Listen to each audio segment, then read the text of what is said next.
الحمد للہ وحدہ والصلاة والسلام علی سیدنا و حبیبنا و شفیعنا و مولانا محمد وبارک وسلم۔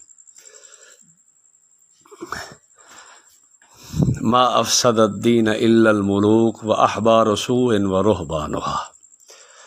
سامعین گرامی قدر، ایک بدعتی ملا جس کو فضل احمد چشتی کہتے ہیں، کچھ دن پہلے اس نے ہمارے ایک محترم و مکرم حضرت مولانا محمد عبداللہ عابد زید مجدہم کو فون کروایا، مناظرہ طے کرایا، اور پھر اس موقع پہ وقت مقررہ پہ نہیں آیا۔ وہاں علماء اور کافی سارے تعداد میں وہاں کے علاقے کے زعماء اکٹھے تھے، اور جب نہ آیا تو وقت مقررہ پر نہ آنے کی وجہ سے ایک بیانیہ جاری کر دیا گیا کہ وہ وقت پہ نہیں آیا۔ کچھ دنوں کے بعد چشتی صاحب کی باسی کڑی میں پھر ابال آیا، اور چشتی صاحب کہنے لگے کہ مجھے تو پتہ ہی نہیں تھا، اور ان کے ایک شاگرد وہ ہاتھ میں قرآن بھی لیے بیٹھے ہیں، کہہ رہے ہیں یہ قرآن پاک ہے۔ واللہ عالم قرآن پاک تھا بھی صحیح یا نہیں۔ سوال یہ پیدا ہوتا ہے کہ کیا چشتی صاحب ماضی میں سچی باتیں کرتے رہے ہیں یا جھوٹ بولتے رہے ہیں؟ اس بات کو تو دیکھا جائے۔ مجھ سے چشتی صاحب نے فون پر کال کی اور مجھ سے جھوٹ بولے۔ میرا نام عبد المغیث ہے، اشرفیہ میں پڑھتا ہوں، درجہ رابعہ کا طالب علم ہوں۔ میں نے کہا آپ کی آواز تو بھاری ہے، بڑی عمر کی معلوم ہوتی ہے، تو ویسے خراب ہے، میں تو طالب علم ہوں، پڑھتا ہوں رابعہ کے اندر۔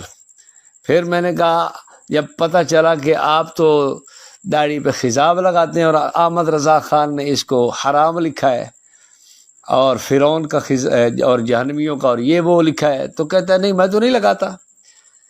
اتنی جھوٹ اس نے بولے، اور پھر متکلم اسلام مخدومنا و شیخنا و قائدنا حضرت مفتی محمد انور صاحب زیدہ مجدہم و فضلہم و شرفہم، ان سے گفتگو ہوئی تو ان کو بھی کہتا ہے میں آپ کا خادم بول رہا ہوں جی۔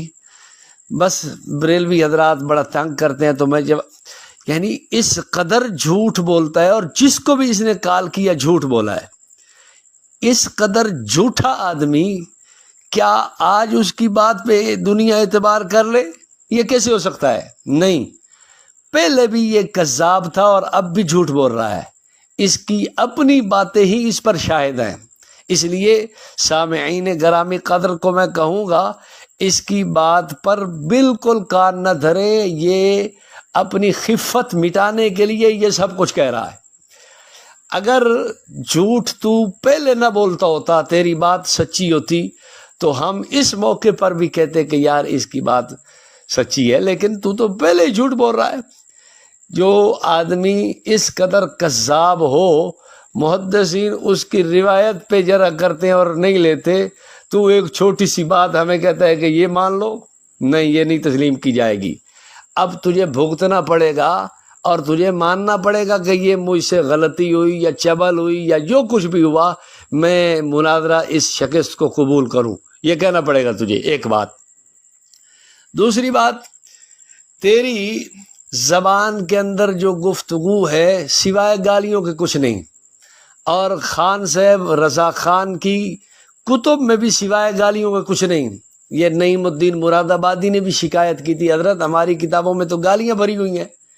آپ خان صاحب کی اسی طرز اور اسی سوچ و فکر کے حامل ہو، تو گالیاں تو نکالنا آپ کی مجبوری ہے۔ لیکن ایک بات یاد رکھو، خان صاحب کی کلیات مکاتیب رضا میں لکھا ہوا ہے، جب آدمی عاجز آ جاتا ہے مقابلہ کرنے سے، باتوں کا جواب دینے سے، تو پھر گالیوں پہ اتر آتا ہے۔ اور فیض احمد اویسی نے بھی رسائل اویسیہ میں یہ بات لکھی ہے کہ یہ کافروں کا دستور اور شیوا تھا کہ جب حضور صلی اللہ علیہ وسلم سے باتوں میں عاجز آ گئے تو حضور کو صحابی کہنے لگے۔ تو گالیاں دینا تیرا شیوا ہے اور تیرے باپ دادا کا کام ہے اور تو دیتا رہے، اس سے ہمیں کوئی فرق نہیں پڑتا۔ لیکن ایک چیز سمجھ آ گئی، تیرے اپنے خان صاحب بریلی کے بقول تو اس مناظرے میں شکست کھا چکا ہے۔ کلیات مکاتیب رضا پڑھ کے دیکھ لے۔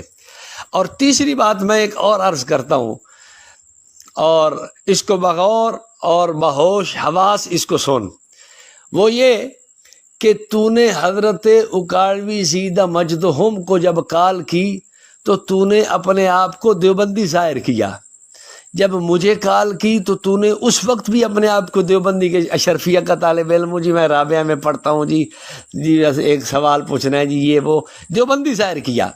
اور اپنے اعلیٰ حضرت خان صاحب بریلی سے پوچھ، احکام شریعت میں اس نے یہ بات لکھی ہے کہ پوچھا گیا کہ مناظرہ ہوتا ہے مشق کے لیے، ہم کسی کو دیوبندی بنا دیتے ہیں، کسی کو بریلوی بنا دیتے ہیں، تو کیا یہ اس طرح مناظرہ مشق کروانا درست ہے؟ خان صاحب نے کہا کہ وہابی بننا وہابی ہو جانا ہے، کافر بننا کافر ہو جانا ہے، اور یہ تو کافر ہو جائے گا آدمی۔ حالانکہ وہ طالب علم صرف ظاہر سے بن رہے تھے، حقیقت میں تو وہ اندر بریلویت ہی تھی نا ان کے، اوپر سے وہ اپنے آپ کو دیوبندی ظاہر کر رہے تھے، اندر سے تو وہ بریلوی تھے۔ لیکن خان صاحب نے اس پہ بھی کفر کا فتویٰ دیا ہے۔ اب تو نے جو دیوبندی بن کے گفتگو کی ہے، اپنے آپ کو ظاہر دیوبندی کیا جی، بریلوی ہمیں تنگ کرتے ہیں جی، حضرت کیا اس کا جواب دیں؟ اور ہمیں کہا جی اشرفیہ کے اندر، تو اشرفیہ میں پڑھنے والے تو دیوبندی ہیں، تو دیوبندی تو نے ظاہر کیا خان صاحب کے اس فتویٰ کے بقول، جو اپنے آپ کو دیوبندی بنائے، دیوبندی بننا دیوبندی ہو جانا ہے، اور کہتے ہیں کافر اپنے آپ کو بنانا کافر ہو جانا ہے، تو اس فتویٰ سے تو بھی بریلوی مذہب سے بھی تو فارغ ہو چکا ہے۔ اور دوسری بات، جب تیری میری گفتگو ہوئی تھی، میں نے تجھے کہا تھا کہ تو یہ بات دل سے کہے کہ حوالہ اگر دکھا دو تو میں دیوبندیت اختیار کر لوں گا۔ تو نے کہا بالکل ٹھیک ہے، میں دل سے کہہ رہا ہوں۔ میں نے کہا جھوٹ بولتا ہے، قسم اٹھا۔ تو نے کہا میں نے قسم اٹھا کے کہتا ہوں، دل سے کہہ رہا ہوں۔ اور میں نے پھر تجھے تیرے خان صاحب بریلی کا فتویٰ دیا تھا کہ اس نے لکھا ہے جو یہ کہے کہ میں اگر مناظرے میں ہار گیا تو میں فلانا مذہب اختیار کر لوں گا، تو خان صاحب بریلی نے آگے کہا ہے کہ وہ شخص ادھر ہی کافر ہو جاتا ہے۔ تو تیرے اوپر دو وجوہ سے اپنے مسلک سے کفر عائد ہو رہا ہے، اور اس وقت سے ہو رہا تھا، آج تک تو اس کی صفائی نہیں دے سکا۔ باقی مناظرے کے لیے مخدوم میں فلانا مذہب اختیار کر لوں گا، تو خان صاحب بریلی نے آگے کہا ہے کہ وہ شخص ادھر ہی کافر ہو جاتا ہے۔ تو تیرے اوپر دو وجوہ سے اپنے مسلک سے کفر عائد ہو رہا ہے، اور اس وقت سے ہو رہا تھا، آج تک تو اس کی صفائی نہیں دے سکا۔ باقی مناظرے کے لیے مخدوم محترم حضرت مولانا عبداللہ عابد صاحب، انہوں نے گفتگو کر دی ہے، اور وہ جو دعویٰ کیا ہے اس دعوے پہ تو گفتگو کرنے کے لیے حامی بھر۔ عجیب جاہل قوم ہو، لکھتا یہ ہے اپنی ویڈیو پہ کہ چیلنج کرتا ہوں، بلکہ کہتا ہے چیلنج، اور کہتا یہ ہے کہ قبول کرتا ہوں، اور اسی تحریر پہ جو ویڈیو کے اوپر لگی ہوئی ہے چیلنج قبول بھی ہے، چیلنج بھی، یہ دونوں باتیں لکھی ہوئی ہیں۔ عجیب آدمی ہو۔ مولانا کی اگر بات کو تو نے کیا ہے قبول، تو مولانا نے تو بات کہی تھی کہ حضرت اکاڑوی سیدہ مجدہم کی گفتگو پر ہمارا مناظرہ ہوگا، اور ہم تجھے وہیں سے جھوٹا ثابت کریں گے۔ تو یہ ایک دعویٰ تھا، تو اس کو قبول کر چکا ہے، اور اب تو اس بات پہ آ کہ میں مناظرہ کرنے کے لیے فلاں وقت تمہارے پاس آ رہا ہوں، تاکہ ہم لوگ مناسب انتظام کریں، اور ہمارا یہ مناظرہ اور پوری دنیا میں دیکھے کہ تجھے جوتے کیسے پڑتے ہیں انشاءاللہ الرحمن۔ حضرت نانوتوی رحمہ اللہ کی کرامت یہ آج بھی دنیا دیکھے گی کہ کیسے فضل چشتی کو جوتے، اور اس کو کیسے لٹریشن اور اس کی خوب مار پڑتی ہے۔